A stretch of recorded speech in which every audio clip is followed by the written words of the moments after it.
Ahanba maktada Impact News da Impact Talk to Manipur yengbi ba khwai khuding makpu Ibethoi Thokchom na ikai khumna ba uchabaga loinana ikoktona khurumzari.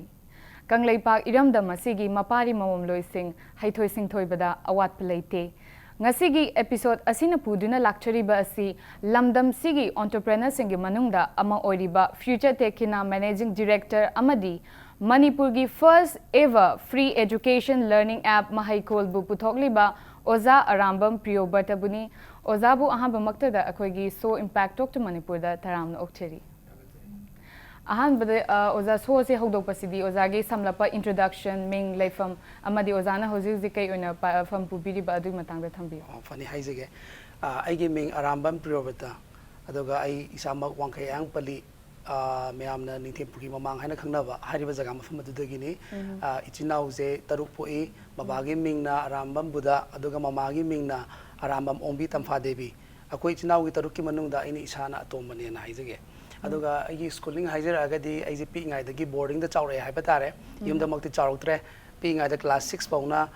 Cambridge Higher Secondary School hariba jaga sa tami adagi class 4 to 7 jina mo SI Academy no mai bung propan to take the labor hari mo fam da tamjari adagi mo Bangalore da like tame ada khoi like tamak pasi yang wana tamjari haiba tare baba na workshop suraga imana wangkhai fi chanang tharaga adamai to da like tamjari haiba tare adana Bangalore da like tamak pasi ngamak ta na Manipur da baba na mo tholo haidana mo thola matung da Royal Academy of Science wangkhai ni them puri mapala tame adu matung da Dem College ta mo ming challaga adamai further study tawje haiba tare Oza makha chatharak pasidi khoigi ozana akhoi Manipur gi oina ihan hanba first ever free learning app mahaikol puthokpi ki base sigi brief introduction adagi sigi mahaikol harisina kamaina oza da inspire tawraga sibu puthorakiba sigi matang da thambi oza pani masi matang smai tawbane khoigi Manipur da leiriba leita laireba mayam khoina tuition beer to bangam jada ba haitare sing na haraba tuition beer to bangam daba adagi even study bazar dagi study material guide haiba tare ko angang na sina bada nuai ga question bank adagi guide masina chingba mayam ja angang na beer to bangam daba siguma mayam gi leita laire mayam ju urak padagi adagi chahi kundigi metric ka haidorak pada khoi gi angang da dum yawi haiba tare leita laire ba mayam yawba siguma mayam se tawning ba mayam leiraga su karigum amta tawu phangde tawdabu khoi gi leiba mobile phones da yawdaba jaga di leite haijariba aduna reaching those unreached through science and technology haibagi pandam jida haitare ko mobile phone di loina sinaba smartphone loi sinara pana maram oraga hairiba phangdaba ngang singje laireba leita laireba mayam ju mobile paiba number oraga mobile sida loina yaholagadi angang si phargani haibagi pandam da haitare madui pandam changjala poina ayunda adugi leita laire mayam inspired oraga phangal lagi haibagi pandam changjinjara pani ado oza songi mahaikol se khangba mayam amasu leire dubu khangdaba singisu menakong oinaba yamna samlapna amtang thambiyu mahaikol se pani mahikol hariba application ase Google Play Store da phangba Android ki mobile version da huji mak phangba ko adugumba free educational Manipur gi mobile application ni hariba mobile application ase Manipur gi syllabus ta yengba haibadi bosem amasung kosem gi syllabus ta yenga sembani hariba application je download tawbada free of course ni sizina baga so is totally free of course masida download tawbiraga angang na phangdoi je video phangani video lectures ma'am hari chapter khudima ki video lectures je Manipuri da adaga by language to fangani adagi angang amana darkar oiba question with answers maximum chapter wise question answers fangani not only that hoi questions collection hai dare angang sina question bank ju fangani metric pekha da ho kraba council ki exam ho kraba 2010 dina 2019 ba update pizaraga hoji totally free of course da angang sida dum phangali hai batare masida nataba totally yamna features yam lei topa angang sina khangdaba khotaba punamak hangninga punamak se khoigi aduma hangba yabagi room ju dum lai haijaba tare adagi free phone call service yauri masida angang sina sina baganda nuai taba hangninga kholimak punamak se dum phone toraga hangba yabagi features dum lai haijage ado hoji phaugi di targeted customers or targeted audience karai phaugi di cover tawre na khanbi adi matang da su thambi target ti Manipur da education system da kana khoigi target se yam di chaw bodi tum thamdi thame to bu chap chana di phang bodi oi de haije batare because it is not an entertainment app site are entertainment di tum lai lai sa sa yogi ba ko adu educational apps di promote to ba bu ore adagi myam si target to ba kan khatum wa ba oi hai tare adu ba lai ba pha badi akoi gi application ase in a short period of time da 10,000 download abam lai re adu ba it's beyond my expectation edum thoj maina to rakadam di thaje adu bu yamna torokpa adagi myam na public comment yam phasana pirak pa myam se masidi yamna nungai aduga more to come hai tare you watly I badi round metrica thai je 37 adagi 12 je dum phanayam thai adi hujikti application je 8 gi na 12 pau laire so my expectation dum watly in low je hai tare adu somna so expectation me yam ma su thambi habi ko adu si matang je chana somna somgi future plans hadi kari bhauti plan to biri adugi matang da su khara thambi oi masigi future plan to baje akhogi mahikol sinariba application sinariba me am sina public comment me am pirak baje masidagi dum hodani ma fawe hai tare ko khudam oina haire ba dangang sing na arts ki happy ro hai adagi science ki happy ro hai commerce ki happy ro hai adi mo gi further study gi post graduate ki sum am happy ro hai ba adana admo khoi me am the parents me na feedback from nursery di happy rak padi ya da sir gana adodum me am se public comment me am tar matung da khoina kanna process ya adum from starting from lower class to up post graduate in different extreme da dum hapna bo hona jari hai batare aduga hojikna sigi mahikol sina bosem and kosem gi sigi matang ji thambire ko ado oza amana satra amabu khangna ba lai tak ba haise arai ba thabak tinati adubu sai matang sidai na hangjoningi sina akhoi gi application asigi damakta oza sing si train to bibra or school da or any tuition classes ama hekta da ta iba oza sing na masigi application asigi damakta hekta oza sing je kamai to bige train to biba adu thoidona difference ti laita bra dikhali haibadi school ta iba du dum parani adu dagi motivation ta du dum parado dum oidoi aduna sida tak iba application asida ta iba video lecture lawriba sing je thoidona khena badi leijade masigi tanja je lawjaraga I wafam ta haijage Manipur akhoina puthoiba application ase is totally free of course for the benefit of the people of Manipur education system haidare so therefore Manipur da leiriba ozamna hingda 70-80 years hingbasida sumnatagi pung ama kitang wars magi lifetime sida mahikol harib application sida kitang mak contribute toraga Manipur da leireba leita laira tuition amuk ta loina satpa je sungam ba nati haijariba sida pulap meam tasilaga adum loina minaraga haitare Manipur da leireba mahire punamak se fana ba adum changjan mina ji haiba wafam ju thamjage haitare ado mobile application or chawkhalak liba science and technology gi khongchat asida akhoi gi mioi bagi punsi da su even satra gi punsi da su ngasi nei nari ba mahai ko asina aduki mati properly use to radi kana ba pi adubu ozagi mo chu tanja si lawjeraga misuse to taraga di kari khudong thininga oba thokpa ya bage habadu su thambi oza bani do kana ba se yamna di lai aduki mati kana ba lai hai tare education system da Manipur gi zo ahan bo oirini ada parents me ana pirapa feedback me am sina kari khange hai kanda kana bana hena din na me na thamjage kaino di mobile je koi haina ba lai class 10 loiba 12 loiba kanda baba mobile lebi you adagi gari lebi you haibado mobile lebi you haibana hena di yame khanje hai tare ado mobile je in the right direction sina rega aduki mati kanai angang na koina khudak dum yengba phangda punamak si yengba phangi hai je batare so masi je Manipur gi the one and only one applications of Manipur masida Manipur macha ama oina Manipur gi syllabus ta fazana design to raga semba ma oibana hairi ba application sina raga di totally kana gani haiba wafam da thamjage aduga somna sigi se entrepreneur oina masigi thabak se pakhat pirak pa matam da invest to gibaga and profit lak paga sigi balance se sigi matang su ka thambi masi je invest over the documentic yam heja batare because we are going to link a lot of teachers adagi study materials sem by zarai basunate adagi application sem badu zarai banate hejariba adagi system pudi makse update to baganda a lot of changi hai tare adu isamaki account dagi dum ko adu for the people of Manipur haidana let me sacrifice something for the people of Manipur haiba wakhana da thamaga totally invest to e aduga profit dum leite hai tare aduga mayam gi damakta haina mai kathok pa hai tare the profit ki issue wala leite ado mahikol gi matang da su wari dum sare do somna su kathokpana hele haina di thambiri dubu mahikol asina oirakpa matamda adugi struggles adugi samlapa history aduda thengnarakpa adugi awanunga gi wari sing du su khara tajage tanja thank you a lot of struggle they faced tore have tare application asi sarakpada meyamna thajabidaba nokpa mina gongai ni haitare akhona khwadi wagi baje promotion tawbasi ne yam wari je promotion tawbada thena pada even school khudima ki changa campaign tawbada even some school baudi changan daba yawe haitare because mobile pai basi angang da phati haibani ado school da mobile pa henji haibati na chade haijariba kadi mayum da chatpa kanda angang se dum phataba Facebook pai bro WhatsApp pai bro pai ba ma'am do in the right direction sin ra kadi to kimatik mahak to da dum lot of advantage phangani haibani ba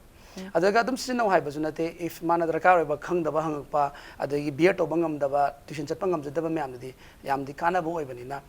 sumaina campaign chapa kanda to kimatik awa ba thengna jai haija tare adagi line of promotion da akhoi multimedia sinaraga toba digital marketing toba su isagi account le raktabani na ko aduki matik awa mai unai hai tare aduga sigi si hogdorpa matam da bi songi family adugi support ti phangi bra adugi matang su thambi maji family support che totally phangde hai batare ima baba adagi loinamak side gi totally phangde hai tare ko adubu tam na dum kyan taminar pa hai tare aduna chauna saru yamina paje koi oja sing staff members ma'am punam tam join to minare these are all voluntary organization haije batare hadi oja ma'am tam sum gyan ta na tamina padagi di mi college sumai to duni for the people of Manipur ni hai badagi di tam dan oja yaubira padagi hojiti tum stable di oire han loje adu mai ko se karamba matam dagi hogdok fi adagi hojikna oja si kyam yamna leire or subject wise ki oina oja kyam yamna higher to bongamba adugi matang da su khathambi haijage masigi mahikol ja sengmadi mahikol hana mingtholamde September gi date 31 da launch to 2018 da oideba September 31 September 2018 da akoi bosem question bank haidana 2018 da gi sorry 2010 ina 18 baugi dumai to na apps macha subject putting the mina phanganjarami hai tare madugi public comment se kamai la ke bo mahikol application haidana thoning bagi wakhalona phawre hai tare hadi public na myam bani na amatang na punsin bi ba yagadra haidana maming si su karai de inspire to gi have this thambi maming just mai to bani akhoi je Google Play Store da phangmana mar morga masi worldwide ti oire so mahikol thualagadi it's one of the product of Manipur mahi masing punamaki tungnafam oire sanu haidana aina adamaina power aga adamaina mahikol tholage haidana mapanda leiriba akoigi maitai macha mayamsu mahikol haibese application is one of the apps of Manipur ni haibado khangjasano maitai gi sumaina thon ge haidana sumaina thonjabani haibata adu hujiki question dugi makha tarapado oza kya leibiriba adugi matang aje oza je ahambadadi yadum 35 mu leibase hujiti tamna yaropadagi di it's like infinite adum lei hai batare chap chabati kono tawraga adum yama choba society community mo ere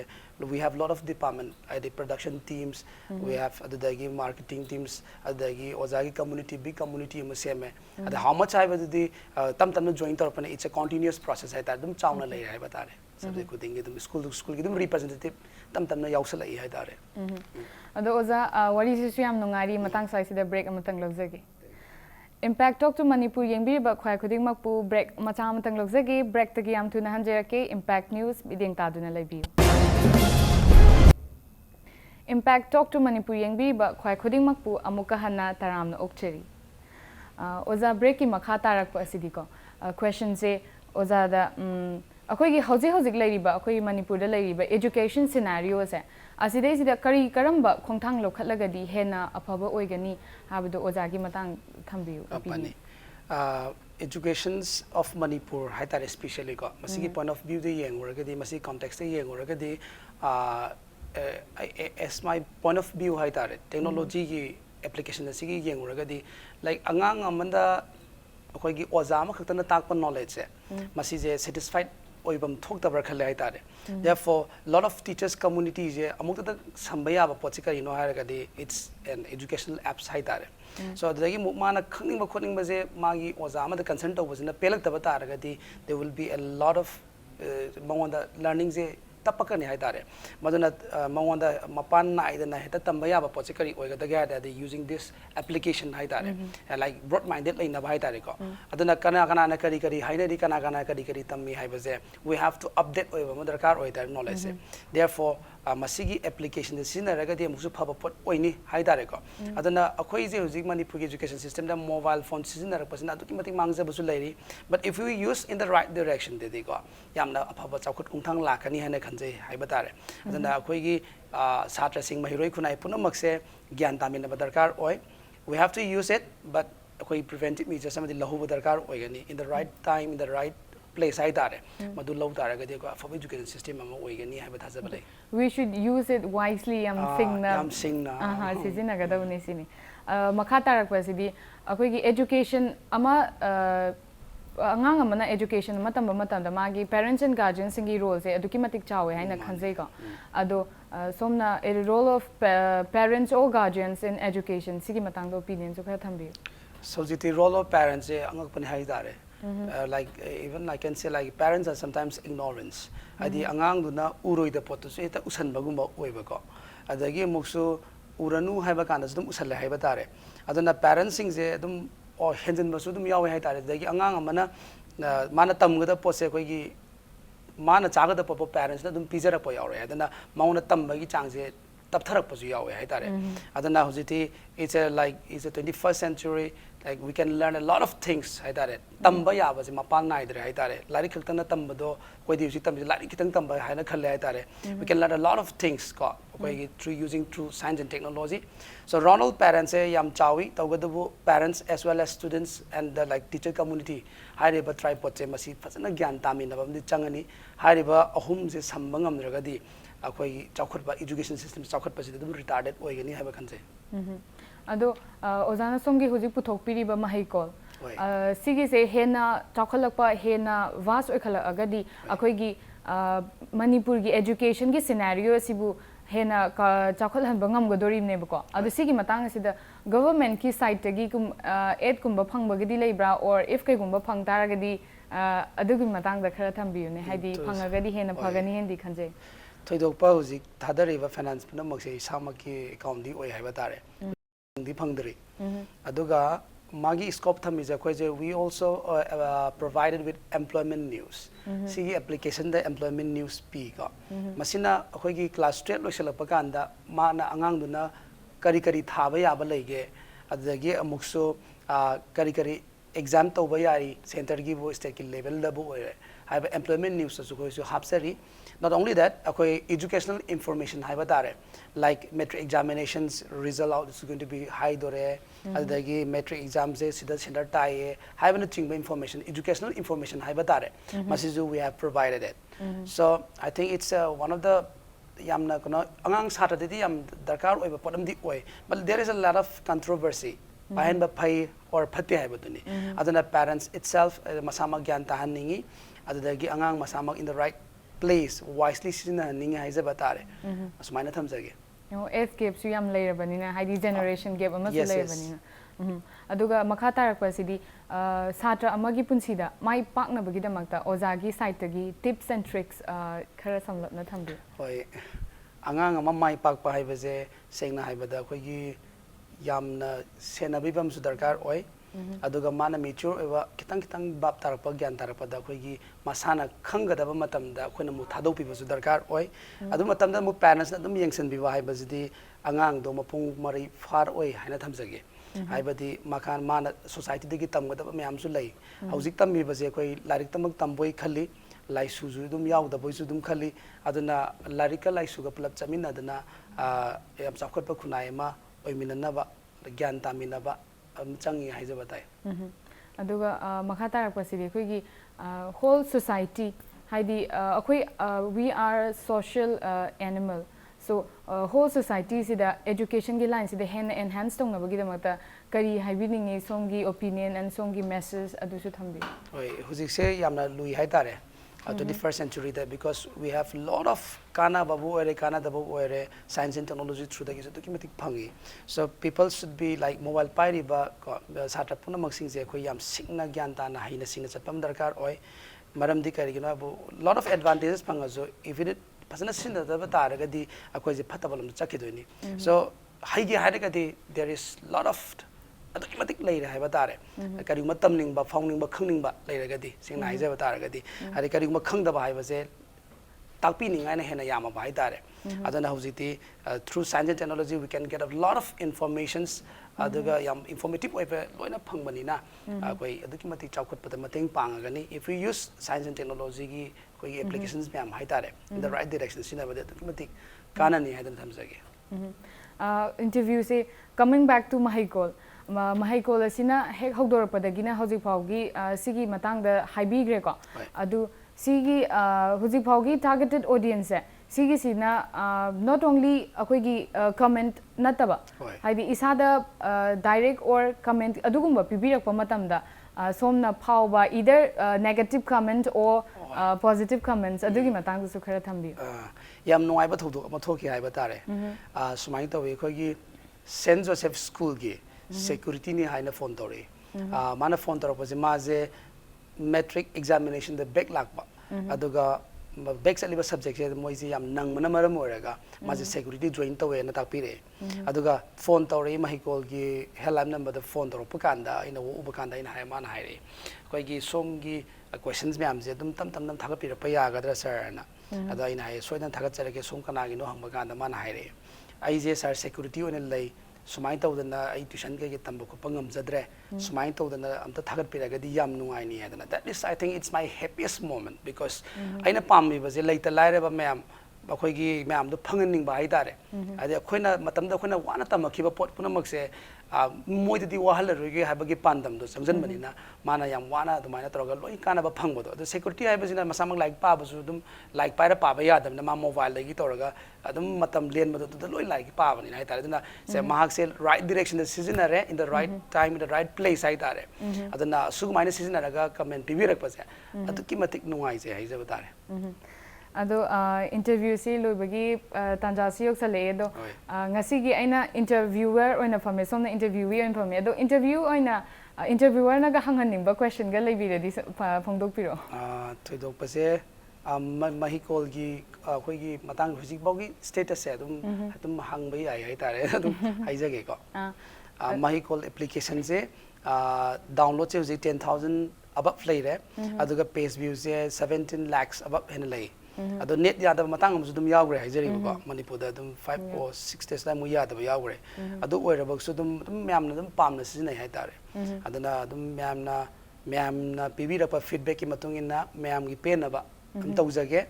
adoga Mahikol je it should be for the people of Manipur ONG it's not for me it's for the people of Manipur and let's change our education systems knowing all the like compete wangam na ba punamak to dum information se ohin laga myam afaba myam khunai semina se mai thamjage okay ozana songi matam chillaba kya kai thokpiduna khoi gi studio da lengbirak tuna ngahak wari batai sabagi matam ama pibi bagi damakta ozabu haninga litena thagat pa phongdok chari thank you so much ngasi gi oinadi impact news ta impact talk to Manipur yengbi ba khwai khudingmak pu Ibethoi Thokchom na amuka hanna khurumzari mathangi episode ta anoba personality ama puduna lakchage impact news bedeng ta duna leibiu